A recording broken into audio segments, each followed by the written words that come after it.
Тінкеш ауылынан соғыш шері баласы Фәрит Кәримов шушы көннәрдә үзенең 90 яшьлек юбилейын каршалды. Бір ғасыр диярлек гомер кичергән ветеран белән Алсу Сәмигуллина аралашып кайтты.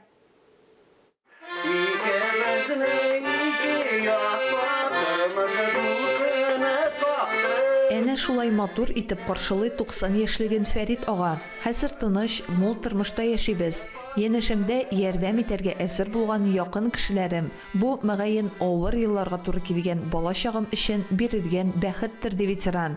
Ул күп балалы гаиләдә туа. Сугышка кадәр башлангыч сыйныфта укырга өлгерә. Әтисе фронтка киткәндә гаиләдә иң кечкенә балага нибары 2 атна була.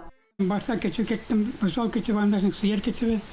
Ondan traktör, prensipçik bulup vardım. 48. yıldan 50. yılın birine kadar traktörde işledim. Ondan 50. yılda Şiral Bey'in darmaya gittim. Ondan кайткач та Фәрит Кәримов туган колхозында хезмәт куя. Шәһәргә җибәрергә теләмиләр аны. Бригадир итеп билгелиләр.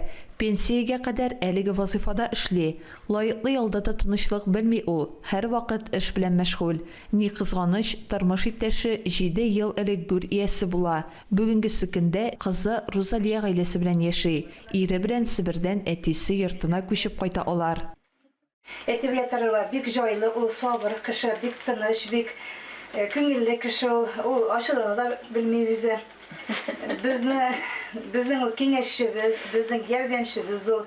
Безне генә түгел, әле аныкчыкларны да җәй буе караша безгә. Безгә җәй көне казлар үстереп бирә, бройлерлар үстереп бирә.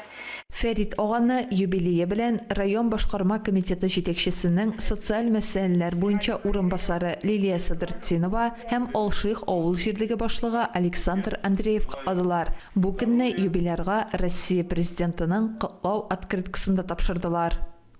Алсу Сәмигуллина, Илнур Кадыров, Татарстан яңалыклары.